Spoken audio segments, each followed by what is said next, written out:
আপোনালোকে নিশ্চয় অৱগত হৈছে যে জুৰিয়া খেলপথাৰত যি নকআউট পদ্ধতিৰ ফুটবল খেল চলি আছে। ইতিমধ্যে 3টা খেল সমাপ্ত হৈছে আৰু চতুৰ্থটো খেল অনুষ্ঠিত হ'ব অহা 2 জানুৱাৰী বৃহস্পতিবাৰে।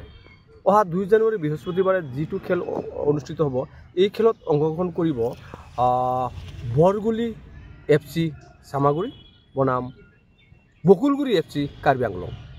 আকৌ এবাৰ কৈ দিছোঁ, অহা 2 জানুৱাৰী বৃহস্পতিবাৰে এইখন খেলপথাৰতে যি চতুৰ্থখন নকআউট পদ্ধতিৰ ফুটবল খেল আয়োজন কৰি অনুষ্ঠিত হ'ব। এই খেলখনত অংশগ্ৰহণ কৰিব বকুলগুৰি FC কাৰ্বি আংলং বনাম বৰগুলি FC চামাগুৰি। আমি দৰ্শকসকলক জ্ঞাততে জনাই দিছোঁ যে অহা বৃহস্পতিবাৰে যি খেল হ'ব এক আকৰ্ষণীয় খেল হ'ব, এক প্ৰতিদ্বন্দ্বীমূলক খেল হ'ব আৰু সকলোৰে জনপ্ৰিয় টীম এইটো বৰগুলি FCটো কাৰ্বি আংলং।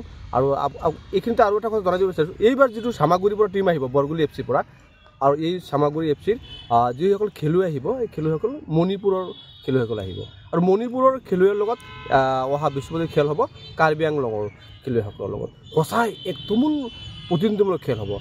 দৰ্শকসকলে পাহৰি নাযাব, অহা বৃহস্পতিবাৰে আপোনালোকে আহিব আৰু এই খেলখন উপভোগ কৰিব। ধন্যবাদ। টিকেটৰ মূল্যটো কিমান থাকিব? টিকেটৰ মূল্য আমি 50 টকাই আছে আৰু এতিয়াও 50 টকাই আছে, আৰু 14 বছৰ তলৰ ল'ৰাৰ বাবে আমি 20 টকা ধাৰ্য কৰিছোঁ। ধন্যবাদ।